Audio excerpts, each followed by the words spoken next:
أعوذ بالله من الشيطان الرجيم. بسم الله الرحمن الرحيم.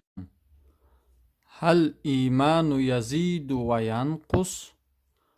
آیا ایمان زیاد و کم می شود؟ نعم، آره، ایمان زیاد و کم می شود.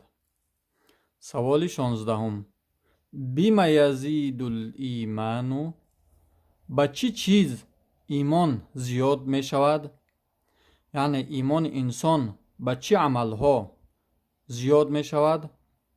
یزید بطاعت الرحمن، زیاد می شود ایمان با طاعت کردنی رحمان، یعنی با اطاعت کردنی الله رحمان، با فرمانهای الله را به جای آوردن ایمان انسان زیاد می شود.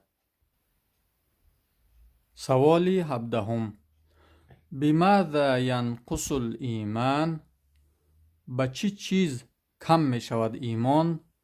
یعنی با کدام کارها عملها ایمان انسان کم می شود. ینقص بطاعت الشیطان و معصیت الرحمن، کم می شود ایمان با فرمان برداری شیطان، یعنی از فرمان شیطان اطاعت کردن و با معصیت کردن الله رحمان، یعنی با گناه و معصیت کردن در خالق. یعنی انسان هنگامی که شیطان را اطاعت و فرمان برداری میکند و با گپهای شیطان میرود، عملهای شیطان را انجام میدهد و معصیت الله را به جا میآورد، یعنی گناه میکند، ایمانش کم می شود.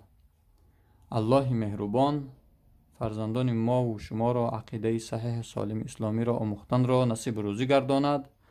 السلام علیکم و رحمت الله و برکاته.